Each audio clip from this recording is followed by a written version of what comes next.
រៀមរាធ្លាប់ស្មងនឹងស្គាល់ព្រោះតែអូនកំពុងមានគេពេលពីមេមិនចង់ក្បែរបងហើយអូនក៏មិន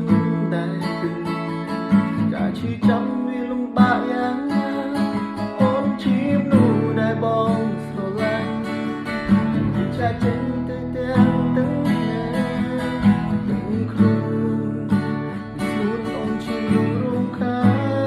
នមិនតន់ភ្លេចកល្យាស្មានថាគេស្មងនឹងបងរហូត Never be alone ពីថ្ងៃនេះរហូតថ្ងៃសុខអូនមិនចង់ឃើញមុខអូនទៀតឡើយ